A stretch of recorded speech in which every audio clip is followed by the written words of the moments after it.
इस फिल्म की शुरुआत में दिखाया जाता है कि जब गॉड्स यानी देवता जमीन पर राज करते थे, यहाँ की रखवाली करते थे, तभी गॉडेस यानी देवी ने कसम खाई थी कि मैं अपने लोगों का ख्याल रखूंगी, हमेशा उनकी हिफाजत करूंगी। जिस मकसद के लिए वो अपनी ताकत, जिसका नाम कोस्मो था, उसे इस्तेमाल करके कुछ नाइट्स बनाती है, यानी कुछ गार्ड प्रोटेक्टर जो कि लोगों की हिफाजत करेंगे। वो नाइट्स गॉडेस की कोस्मो पावर का इस्तेमाल करके दुश्मनों से लड़ती है और बड़ी आसानी से उन्हें हरा देती है। लेकिन जैसे जैसे वक्त गुजरता गया, इंसानों ने सभी गॉड्स और गॉडेस को भुला दिया और ये बस अफसाना ही बनकर रह गई, यानी कि लोगों ने गॉड्स और गॉडेस को ऐसे भुला दिया जिससे वो कभी थे ही नहीं। लेकिन फिर 18 साल के बाद वही गॉडेस इंसान के रूप में पैदा हुई, उसका दूसरा जन्म हुआ। तभी गोल्डन नाइट ने अपनी जान गंवाकर उस बच्चे की जान बचाई। इसके बाद प्रेजेंट टाइम इन मौजूदा वक्त में हम एक लड़के सिया को देखते हैं जो सड़क पर रहता है, क्योंकि रहने के लिए उसके पास घर भी नहीं है। वो अपनी बड़ी बहन जो कि लापता है उसे याद करता रहता है और हर वक्त उसे ढूंढने की कोशिशों में ही मसरूफ रहता है। अभी जब वो बैठा अपनी बहन की तस्वीर देख रहा था कि तभी यहाँ एक आदमी जो कि रिंग का मालिक था, इन्हें जहाँ लड़ाइयाँ वगैरह लड़ी जाती है, वो आकर सिया को कहता है कि तुम्हारे लड़ने का वक्त आ गया है। इसीलिए सिया रिंग की तरफ जाने लगता है। तब रिंग का मालिक उसे रोककर कहता है कि मेरी बात गौर से सुनो, रिंग में जाकर नाचने मत लग जाना, लड़ना है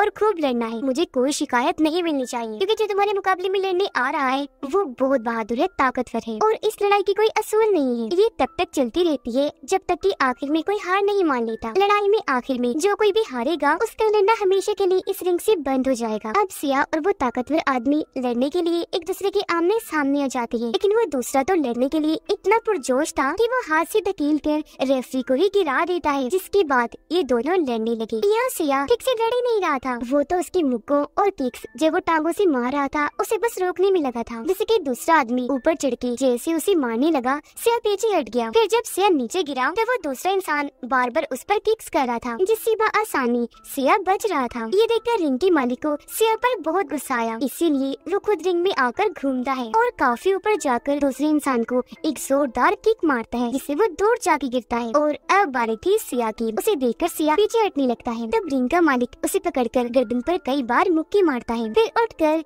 जोरदार किक मारता है, जिससे सिया दूर जाके गिरता है। अब सिया जैसे उस पर वार करने आया, रिंग के मालिक ने उसे बच्चों की तरह पकड़ के दूर उठा के मारा। उसे इस तरह मार कर रिंग का मालिक सजा दे रहा था कि तुमने अपने बॉस की बात नहीं मानी, हालांकि मैंने तुम्हें लड़ने को कहा था। फिर जानी के साथ लगाकर उसे बार बार मुक्के मारता है, कहने लगा सिया लड़ो मुझसे, लड़ो, मैंने तुम्हें कहा था कि उससे लड़ना है पर तुम नहीं लड़े, तो अब लड़ो, यहाँ मुझसे लड़ो। लेकिन सिया में इतनी हिम्मत नहीं थी कि वो लड़ पाता, क्योंकि जख्मी हो गया था। इसे देखकर वहाँ के लोग रिंग के मालिक के लिए नारे लगाने लगते हैं। अब सिया यहाँ होश में आने की कोशिश करने लगा, जहाँ तभी उसे अपनी बहन का ख्याल आने लगा। वो जैसे ख्याल से बाहर आया, उसकी हालत अजीब सी हो गई, जिसके साथ ही उसके जिस्म से बहुत सारी कोस्मो पावर बाहर निकलने लगी, जिसकी ताकत इतनी थी कि रिंग का मालिक दूर जाके गिरता है। अब रिंग का मालिक तो दोबारा खड़ा हो जाता है, पर सिया नहीं हो पाता, जिस वजह से रिंग के मालिक को चैंपियन कह दिया जाता है, यानी कि इस लड़ाई को वो जीत गया है। लेकिन तभी सिया उठता है, एक जोरदार किक उसे मारता है, जिससे वो काफी दूर जाके गिरता है। ऐसा करने के बाद वो यहाँ से भाग जाता है। सिया अब जाता है लॉकर रूम में, जहाँ सब लोगों के सामान पड़े थे। वो अपना सामान पैक करके यहाँ से जाने ही वाला था कि तभी एक आदमी उसके पास आकर कहने लगा कि कोई आदमी है जो तुमसे मिलना चाहता है और वो तुम्हारे माजी के बारे में सब कुछ जानता है, तुम्हारी बहन के बारे में भी कि वो गुम हो गई है, उसे ढूंढने में वो तुम्हारी मदद कर सकता है। उधर रिंग का मालिक किसी को कॉल करके बताता है कि यहाँ आज मुझे एक लड़का मिला है जिसके पास कोस्मो पावर है। अब सिया को एक अंधेरी वाली जगह पर ले जाया गया, जहाँ उसे मिलने एक बिजनेसमैन आता है जो वॉरियर यानी योद्धा भी था। वो सिया को एक काफी पुरानी जंग का किस्सा सुनाता है और बताने लगा कि मेरी वाइफ जिसका नाम वेंडर है वो बहुत ताकतवर है और उसके पास बहुत सारे वॉरियर्स भी है, जिनके अंदर भी बहुत सारी ताकतें हैं। वो अब गलत रास्ते पर निकल चुकी है अपने मकसद के लिए, जिस वजह से मैंने उसका साथ छोड़ दिया और अब वो अपने साथियों के साथ मुझसे लड़ने यहाँ आती होगी और अब तुम्हें ये फैसला करना है कि तुम्हें सही का साथ देना है या गलत का। जो सुनकर जाहिर है सिया उसका साथ देने के लिए तैयार हो जाता है, पर तभी यहाँ उसकी वाइफ वेंडर के सिपाही तबाही मचाते हुए आ जाते हैं। वो इतने ताकतवर थे कि सच में उन्हें रोकना बहुत मुश्किल था। आते ही वो इनके सिपाहियों को उठा कर मार गिराते हैं। हालांकि ये लोग भी उनका सामना करते हैं, उन्हें रोकने की कोशिश की जाती है, पर वो बहुत ताकतवर थी। सब सिपाहियों को ढेर करने के बाद अब वो सिया और उस वॉरियर वेंडर के हस्बैंड के पीछे पड़ जाते हैं। तो वो दोनों जल्दी से अपनी जान बचाने के लिए वहाँ से भाग गई। वेंडर की सिपाही उनका पीछे कर रही थी, लेकिन तभी सामने से एक आदमी जो पायलट था वो आकर इनकी जान बचाता है। जो सिपाही इनके पीछे पड़े थे वो उनको शूट करके इन्हें गाड़ी में बैठा लेता है और ये लोग यहाँ से निकलने लगते हैं। अब इन्हें लग रहा था कि हम बच गए, लेकिन दुश्मन अभी भी इनके पीछे पड़े हुए थे। इन पर लगातार बॉम्ब गोलीबारी की जा रही थी, लेकिन जब इनसे कुछ नहीं होता तो इन लोगों पर मिसाइल्स का हमला किया जाता है इनको रोकने के लिए, ताकि सिया को पकड़ा जा सके, क्योंकि इन दुश्मन लोगों का टारगेट वही था। उसे पकड़ने की वजह ये थी कि उस दिन कॉस्मो पावर को उसके अंदर से निकलते देखा गया। अब ये लोग बचते बचाते एक सुरंग में आ जाते हैं, जहाँ जाने से रोकने के लिए भी इन पर गोलीबारी की जाती है, बड़े से मिसाइल से हमला किया जाता है, लेकिन ये जैसी तैसी वहाँ से बच निकलते हैं। अब सिया को कुछ समझ नहीं आ रही थी कि यहाँ क्या हो रहा है, उसे जानना था, इसीलिए वो इस बारे में वेंडर के हस्बैंड से पूछता है। तो वो अपने पायलट साथी को कहता है कि इस लड़के को बेहोश कर दो। जैसे सिया को बेहोश किया जाता है, उसे ख्याल आया जिसमें वो अपनी बहन को देखता है कि जब सिया छोटा बच्चा था तब उसकी बहन उसे अलमारी में छुपा रही होती है और उसे कहती है कि कुछ भी हो जाए यहाँ से बाहर मत निकलना। वो जैसे अलमारी का दरवाजा बंद करने लगी, वहाँ धमाका हुआ और अलमारी का दरवाजा झटके से खुद ही बंद हो गया, जिसके बाद बहुत सारे सिपाही अंदर आए, उनके पास बहुत सारे बॉम्ब थे और वो सिया की बहन को पकड़कर अपने साथ ले जाते हैं। यहाँ सिया ने वेंडर को भी देख लिया था और अब उसे जैसे होश आई वो खुद को एक प्लेन में पाता है, जहाँ उसके साथ वेंडर का हस्बैंड और पायलट भी था। सिया काफी कंफ्यूज था, उसे कुछ समझ नहीं आ रही थी और वो सब जानना चाहता था। तब वो आदमी अपने बारे में बताने लगा कि मैं एक वॉरियर हूँ, ये तो तुम जान ही गए हो, पर पहले मैं एक बहुत बड़ा बिजनेसमैन हुआ करता था। ये सारी बातें बताते बताते वो उसे काफी पुराने वक्त की चीजें भी दिखाता है और शुरुआत वाली गॉडेस के बारे में बताता है कि उनका दूसरा जन्म इंसानी रूप में हुआ है और अभी तुम्हारी ड्यूटी है, तुम उस गॉडेस का ख्याल रखोगे जो इंसानी रूप में है, क्योंकि तुम बहुत बहादुर हो, तुम्हें अब उसका गार्डियन, उसका प्रोटेक्टर बनना है। इन सब बातों पर सिया को यकीन नहीं आता, इसीलिए वो यहाँ से जाने लगता है। पर जब वो उसकी बहन के बारे में बात करता है तो सिया को रुकना पड़ता है और वॉरियर बताता है कि जैसे कि तुम जान गई हो कि तुम्हारी बहन को मेरी वाइफ और उसके सिपाही अगवा कर ले गए हैं, तो असल में वो तुम्हारे घर इसलिए पहुंची क्योंकि उसे तुम्हारे घर से कॉस्मोस सिग्नल मिली थी। तब तुम्हारी बहन तुम्हें अलमारी में इसलिए छुपा रही थी ताकि तुम्हारी जान बच जाए, वेंडर के हाथ तुम न लग जाओ। इसके बाद वो सिया को एक लड़के से मिलवाता है जो उसकी अपनी बेटी थी, जिसका नाम सियाना था। अब सियाना और कोई नहीं बल्कि गॉडेस की दूसरे जन्म का इंसानी रूप है, जो सिया को एक बॉक्स देती है जिसमें एक आर्मर वाला लॉकेट था। आर्मर यानी मेटल का सूट जो ताकतवर मजबूत होता है और पूरे जिस्म को कवर करता है। ये लॉकेट सियाना ने उसे इसलिए दिया था क्योंकि इसके बगैर वो वेंडर के सिपाहियों को हरा नहीं पाएगा। अभी भी इन बातों पर यकीन करना सिया के लिए मुश्किल था, तो वॉरियर कहता है अच्छा चलो पहले खाना खा लेते हैं, जब हमारा दिमाग चलेगा तब हम आगे की डिस्कशन करेंगे। वेंडर अपने खास आदमी के साथ रिंग की मालिक के पास गई और उसे काफी डांटती है कि उस दिन तुम्हारी गलती की वजह से सिया वहाँ से भाग निकला, जरा सा भी तुम दिमाग से काम लेती तो आज वो हमारे पास होता। अब सिया सियाना और उसके डैड यानी वॉरियर टेबल पर बैठकर खाना खा रहे थे। यहाँ सियाना सिया से काफी मुतासिर होती है कि ये कैसे पूरा चम्मच खाने का भर भर के खाता है, बहुत अच्छे से खाता है, जरा सा भी खाना जाया नहीं करता। जिस पर सिया कहता है कि हाँ ऐसा ही है, हम सड़क पर रहने वाले लोगों को जब भी खाना मिलता है तो हम ऐसे ही पेट भर के खाते हैं, क्योंकि हमें नहीं पता होता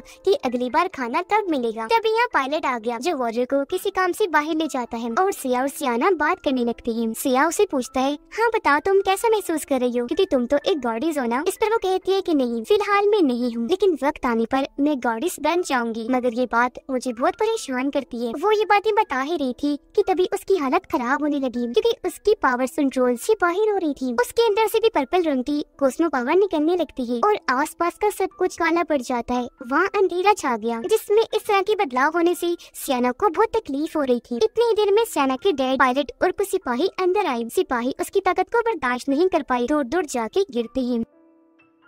उसकी ऐसी हालत देखकर सिया उसके पास आने की कोशिश करता है, लेकिन वॉरियर उसको पार जाने से मना कर देते हैं, ये कहकर कि नहीं इसके नजदीक मत जाना वरना तुम मारे जाओगे। फिर जैसे सब नॉर्मल हुआ, सियाना नॉर्मल हुई, तो सिया पूछता है कि आखिर सियाना को हुआ क्या था। तब सियाना के डैड बताते हैं कि ये गॉडेस का दूसरा इंसानी रूप है, पर क्योंकि जिस्म इंसान का है तो गॉडेस की कॉस्मो पावर बर्दाश्त करना बहुत मुश्किल है। अब जैसे इस बिल्डिंग में लगी डिवाइस को इस कॉस्मो एनर्जी का पता चलता है, बिल्डिंग खुद को ब्लॉक कर देती है ताकि ये सिग्नल्स बाहर न जाएं और वेंडर को सियाना के बारे में पता न चल जाए। अब सियाना उसे दुखी होते हुए बताती है ऐसा समझ लो मैं यहाँ किसी कैद में हूँ, एक कैदी जैसी जिंदगी गुजार रही हूँ। उधर रिंग का मालिक वेंडर के सिपाही से लड़ता है, वो काफी बहादुरी से एक दूसरे का सामना कर रही थी। अब हालांकि वेंडर के सिपाही ने आर्मर भी पहन रखा था, लेकिन फिर भी रिंग का मालिक उसे लड़ने की कोशिश कर ही रहा था, जिससे वेंडर अंदाजा लगा लेती है कि रिंग का मालिक ताकतवर तो है पर इतना नहीं कि वो सिया को हरा सके, इसीलिए वो इस पर अपनी नई टेक्नोलॉजी का आर्मर इस्तेमाल करने का फैसला करती है। उधर सिया और सियाना अकेले में बात करते है और वो उस दिन को याद करने लगती है जब वो छोटी बच्ची थी और कुछ लोग उसे मारने की कोशिश कर रहे थे। तब गोल्डन नाइट ने अपनी जान पर खेलकर उसकी जान बचाई। आगे सियाना बताती है कि जैसा कि मैं गॉडेस का दूसरा जन्म हूँ, तो जाहिर है वेंडर और उनके हस्बैंड की असली बेटी नहीं हूँ। उन्होंने तो मुझे बस गोद लिया था, लेकिन जो मेरी मोम थी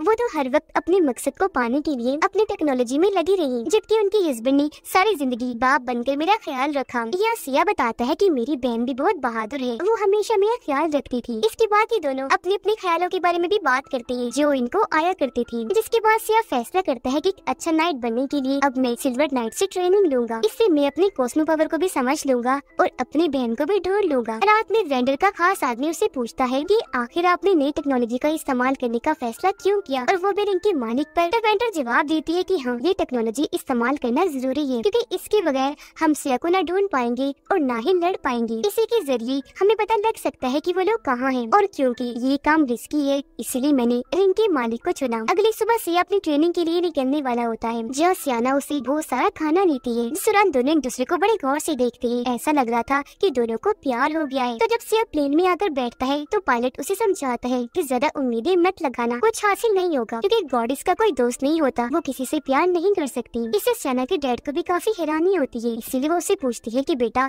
तुमने उसे खाना क्यों दिया। इस पर वो जवाब देती है कि हो सकता है ये उसका आखिरी खाना हो, क्योंकि वो सिल्वर नाइट से ट्रेनिंग लेने जा रहा है जो इतना आसान नहीं है, ये ट्रेनिंग जानलेवा भी हो सकती है। अब जब वो दोनों अपनी मंजिल पर पहुंची तो सिया पायलट से पूछता है कि अब मुझे आगे कहाँ जाना है। इस पर इशारे से पायलट समझाता है कि तुम्हें इस चट्टान के ऊपर जाना है। जिसके बाद सिया चट्टान के ऊपर चढ़ना शुरू कर देता है। हालांकि इस बीच तूफान भी आ गया, वो जैसे तैसे ऊपर चढ़ता गया और आखिरकार ऊपर आकर उसे एक सिल्वर नाइट मिल ही जाती है। यह सिया उसे अपने बारे में बताने लगता है कि मैं भी एक नाइट ही हूँ, लेकिन अभी इतना ट्रेन नहीं बल्कि ट्रेनिंग लेने आया हूँ। सिल्वर नाइट उसे कहती है कि अगर तुम एक नाइट हो तो तुम्हें ये पता होना चाहिए कि तुम्हें सबसे पहले क्या करना है। गॉडेस की हिफाजत जो इंसानी रूप में है। इन्हें सियाना की सुनकर सिया कंफ्यूज हो गया, क्योंकि वो यहाँ ट्रेनिंग इसलिए लेने आया था ताकि बहादुर नाइट बनकर अपनी बहन को ढूंढ सके, इसलिए नहीं कि गॉडेस की हिफाजत करे। जिस पर सिल्वर नाइट उसे ट्रेन करने से मना कर देती है। सिया ये देखकर उसे कहता है अच्छा सॉरी, गलती हो गई, ठीक है मैं कोशिश करूंगा, तो आप एक मौका और दे दीजिए। इस पर सिल्वर नाइट उसके सामने छोटा सा पत्थर रख के उसे तोड़ने का कहती है। यहाँ सिया अपना मौका बनाकर वो पत्थर तोड़ने की कोशिश करता है, पर पत्थर टूटना तो दूर की बात उसके अपने ही हाथ पर चोट लग जाती है, जो देखकर सिल्वर नाइट कहती है कि हमारे आसपास जितनी भी चीजें हैं एक ऐसी खास चीज से बनी है कि नाइट्स अगर चाहे तो एक बार में उस चीज को खत्म कर दे और उसे राख बनाकर उड़ा दे। और वो सिया को कहती है कि अपने अंदर फोकस करो, ध्यान लगाओ और तुम्हारी जो पावर है यानी कॉस्मो पावर उसे महसूस करो। पर इस दौरान सिया को ख्याल आने लगे जिसमें उसकी बहन की यादें उसे ऐसा करने से रोक रही थी, लेकिन फिर भी वो फोकस करके ही रखता है, जो देखकर सिल्वर नाइट उसे आगे भी ट्रेनिंग देने के लिए मान जाती है। उधर वेंडर की बिल्डिंग में उसने अपनी नई टेक्नोलॉजी रिंग के मालिक पर इस्तेमाल कर ही ली थी और आज उसका रिजल्ट उनके सामने आ चुका था। उसके जिस्म को रोबोट की तरह मजबूत मशीन जैसा बना दिया था, पूरा जिस्म आर्मर से कवर था। अपना ही नया जिस्म पाकर रिंग का मालिक बहुत खुश था। अपनी ताकत आजमाने के लिए वो सिपाहियों से लड़ने लगा। जी हाँ, वो सिपाहियों को तो आराम से हरा पा रहा था, लेकिन जब उसने अपनी ताकत वेंडर पर आजमाना चाहिए तो वो कुछ भी नहीं था उसके सामने। ट्रेनिंग में सिया लड़ने की बहुत कोशिश करता है, पर सिल्वर नाइट उसे बड़ी आसानी से बार बार हराती रहती है। वो एक भी बार खुद पर चलने नहीं देती, सिया को उठा उठाकर दूर दूर फेंक के मारती है, यहाँ तक कि वो उसे लड़ती लड़ती हवा में भी ले गई और अपनी ताकत से सारे पत्थरों को हवा में उठाकर वहाँ ही रोक देती है। फिर सिया को नीचे लाकर समझाती है कि कॉस्मो पावर ही तुम्हारी ताकत है, इससे तुम्हें बाहर आने देना होगा और अगर तुम दुनिया में जिंदा रहना चाहते हो और आगे चलकर जंग भी लड़ना चाहते हो तो तुम्हें अपनी ताकत को पहचान कर जंग में इस्तेमाल करना होगा। सियाना एक सपना देखती है कि उसके अंदर से बहुत सारी कॉस्मो पावर बाहर निकल रही है, जो उसके कंट्रोल से इतनी बाहर हो गई है कि उसकी वजह से दुनिया तबाह होने लगी है। इस सपने से वो बहुत डर गई, जोर जोर से चिल्लाने लगती है। तब उसके डैड जल्दी से आकर उसे संभालती है और उससे पूछने लगी कि क्या हुआ बेटा। इस पर वो बताती है कि डैड मैंने बहुत बुरा सपना देखा, इसमें पूरी दुनिया जल रही है, तबाह हो रही है और ये करने वाला और कोई नहीं बल्कि गॉडेस थी। उधर सिया पर सिल्वर नाइट की बात असर कर गई थी और अब वो बहुत बहादुरी से लड़ रहा था। दिन ब दिन उसकी ट्रेनिंग बेहतर होती जा रही थी। इस दौरान उसे बार बार उसकी बहन का ख्याल भी आता है, जो उसे यही कहती है कि मेरे भाई मैं हमेशा तुम्हारे साथ हूँ और हर अच्छे बुरे वक्त में मैं तुम्हारी हिफाजत करूंगी। रात को जब दोनों बातें कर रही थी तो सिल्वर नाइट सिया को कहती है कि मैं जानती हूँ तुम्हारा माजी बहुत तकलीफ दे है, दर्दनाक गुजरा, पर फिलहाल तुम्हें उसे भूलना होगा और जो आने वाला तुम्हारा वक्त है उसके लिए तैयार रहो। अगली सुबह दोबारा से ट्रेनिंग शुरू हुई, जहाँ सिया बहुत अच्छे से अपनी परफॉर्मेंस दिखा रहा था। दिन ब दिन उसके अंदर बहुत ज्यादा बेहतरी आ गई थी और फिर आखिरकार वो वक्त आ ही जाता है जब वो सिल्वर नाइट को बड़ी आसानी से हरा देता है, क्योंकि उसने जैसे मुक्का मारा वो दूर जाके गिरती है, जिससे सिया को बहुत खुशी मिलती है। जिसके बाद वो पत्थर को भी एक झटके में बआसानी तोड़ देता है। अब हर रोज वो इतनी मेहनत करता है कि आखिरकार अपनी कॉस्मो पावर पर कंट्रोल हासिल कर ही लेता है। ऐसा होते ही वो अपने से भी बड़ा पत्थर सामने रख के जोरदार उस पर मुक्का मारता है, जिससे वो पत्थर भी झट से टूटकर खाक बन के उड़ जाता है। इसी के साथ उसका लॉकेट हवा में उड़कर बड़ा होना शुरू हो गया। वो फैलते फैलते बहुत बड़े साइज का बन जाता है और अब वो एक छोटी सी लॉकेट से बहुत बड़ा आर्मर बन गया था और सिया के जिस्म पर धीरे धीरे आने लगता है। इस दौरान कॉस्मो पावर भी उसके जिस्म से निकलने लगती है और अब यहाँ आखिरकार वो बहादुर सही मानों में नाइट बन ही जाता है। तभी अचानक उसके सर में जोरदार दर्द हुआ, जिसके साथ ही उसे ख्याल आने लगा। इसमें वो देखता है कि जब वेंडर ने मेरी बहन को अगवा किया उस वक्त वहाँ वेंडर के हस्बैंड यानी सियाना के डैड भी थे, जिससे वो समझ गया कि मेरी बहन की अगवा होने में वेंडर के हस्बैंड का भी हाथ है। इस वजह से उसे बहुत गुस्सा आने लगा, इसीलिए वो उनके घर जाने लगा ताकि जवाब पा सके कि आखिर उन्होंने ऐसा क्यों किया। वो जैसे अंदर गया, पायलट और पूरी आर्मी उसे रोकने की कोशिश में लग जाती है, पर तभी यहाँ सियाना आई जो उसका हाथ पकड़ के बाहर लाती है और बाइक पर बिठाकर कहीं दूर ले जाती है और वहाँ जाकर उसे बताती है कि आखिर हुआ क्या था। वो कहती है कि डैड ने जो भी किया वो तुम्हारी बहन की भलाई के लिए ही किया, क्योंकि उस वक्त तुम्हारी बहन बच्ची थी और वो अपनी कॉस्मो पावर को कंट्रोल नहीं कर पाती थी। फिर वो बताती है कि जब मैं बच्ची थी तो मेरे अंदर पावर्स एकदम फट के बाहर निकली, जिससे मेरी मोम वेंडर का एक हाथ तबाह हो गया। तब मेरे डैड ने गोल्डन आर्मर की टेक्नोलॉजी को इस्तेमाल करके उनके हाथ को ठीक किया, पर उसका एक बुरा असर हुआ। मेरी मोम को तब से ही जिंदा रहने के लिए कॉस्मो पावर की जरूरत पड़ती है, इसीलिए वो ऐसे बच्चों को तलाश करती है जिनके अंदर कॉस्मो ताकत पाई जाती है। मोम ने तुम्हारी बहन को अगवा कर तो लिया, लेकिन बाद में उन्हें पता चला कि असल में कॉस्मो पावर उसमें नहीं बल्कि तुम में ही, तो तब से वो तुम्हारा पीछा भी कर रही है। अब हालांकि ये बात सामने आ गई थी कि तुम्हारी बहन में कॉस्मो पावर नहीं है, पर उसे छोड़ने की बजाय अपनी हिफाजत में रखा गया क्योंकि उसकी जान को खतरा था। दरअसल सबको लग रहा था कि वो कुछ छुपा रही है और वो जो छुपा रही थी वो और कुछ नहीं बल्कि तुम थे सिया। अब मेरी मोम को पता चल गया था कि गॉडेस का दूसरा जन्म हो गया है, इसलिए मेरे डैड ने कैद किए गए सभी बच्चों को आजाद कर दिया। इसमें तुम्हारी बहन भी शामिल है, क्योंकि वो जानते थे कि गॉडेस की जो कॉस्मो पावर है वो मेरी मोम के लिए काफी होगी। पायलट आकर सियाना के डैड को बताता है कि आपकी वाइफ वेंडर अपनी पूरी फौज लेकर हमारी तरफ आ रही है। तो वो कहती है कि मैं अकेला यहाँ रुकूंगा, बाकी सब लोग चले जाएं। सियाना उसे कहती है कि मुझसे वादा करो, अगर मैंने अपना कंट्रोल खो दिया तो तुम मुझे रोकोगी। वो ये बातें कर ही रही थी कि तभी वेंडर की जहाज आने लगती है, इसलिए इन्हें यहाँ से भागना पड़ता है। पर सियाना अपने डैड को अकेला छोड़ के जाना नहीं चाहती थी, इसलिए वो वापस अपने घर जाने लगी, जहाँ पर एक धमाका हुआ और वेंडर के सिपाही अंदर घुसना शुरू हो जाते हैं। आते ही वो यहाँ के सभी गार्ड्स पर आसानी से हमला करके उन्हें मार गिराती है और उनकी पूरी सिक्योरिटी को भी तोड़ के रख देती है। पायलट जब प्लेन की तरफ बढ़ने लगा कि तभी उसके सामने भी सिपाही आकर उसे रोकने लगते हैं और यहाँ इनके बीच भी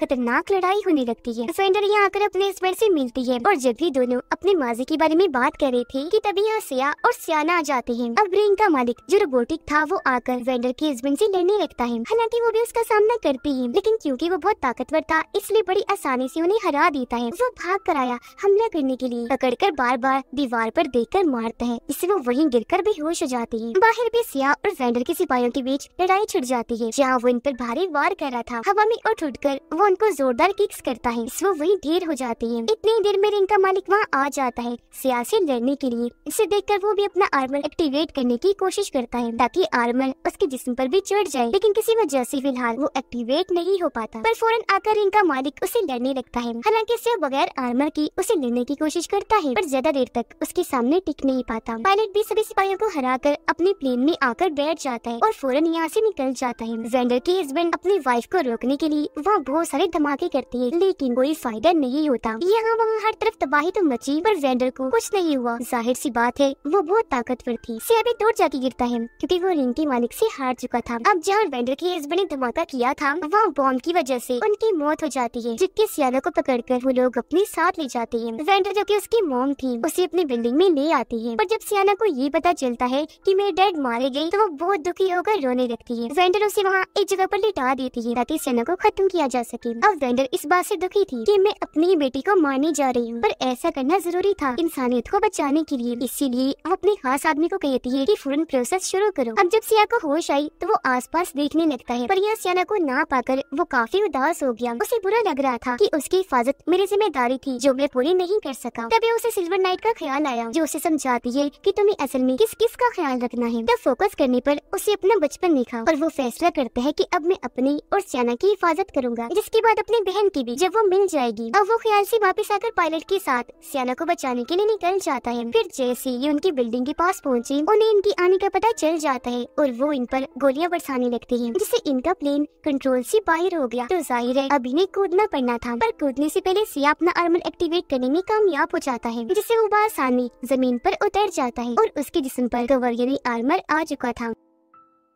अब बहादुर नाइट बनकर वो सब करता है जो उसे करना चाहिए था। उसे देखते ही सिपाही मारने के लिए आगे बढ़े, पर वो बड़ी आसानी से सभी को मार गिराता है। एक ही साथ में वो 2 सिपाहियों को ढेर कर देता है, जिसके बाद उसकी लड़ाई हुई रिंग के मालिक के साथ। वो उसे इतना बुरा मारता है कि उसके जिस्म की बहुत सारी हिस्से खराब करके रख देता है। फिर उसे नीचे गिरा के मारता है, जिससे वो इस लड़ाई में हार गया। और अब जैसे सियाना को मारने का प्रोसेस शुरू हुआ, वेंडर को लगता है कि ये मैं गलत कर रही हूँ, इसीलिए वो अपने आदमी को कहती है कि जल्दी से इस प्रोसेस को बंद करे, लेकिन वो इस चीज के लिए साफ साफ मना कर देता है। तब वेंडर अपने सिपाहियों को हुक्म देती है कि इसे रोको, पर उसका साथी यहाँ अपना असली रूप सामने लाता है। रूप बदलकर वो एक नाइट बन जाता है, क्योंकि उसके जिस्म पर भी आर्मर आ चुका था। वो अपने सामने आने वाले सिपाहियों को एक ही झटके में अपनी ताकत से मार गिराता है। पता चला कि वो पहले अच्छा हुआ करता था और बहुत पावरफुल भी, लेकिन बाद में शैतानों ने उसे कमजोर कर दिया। इसके बाद वो बड़ी आसानी से बाकी सोल्जर्स को भी मार गिराता है। उसे देखकर वेंडर अपनी पावर्स को एक्टिवेट करने की कोशिश करती है और उसका सामना करने के लिए आगे बढ़ती है, पर वो उसे उठाकर तोड़ फेंक के मारता है, क्योंकि उसकी ताकतों के आगे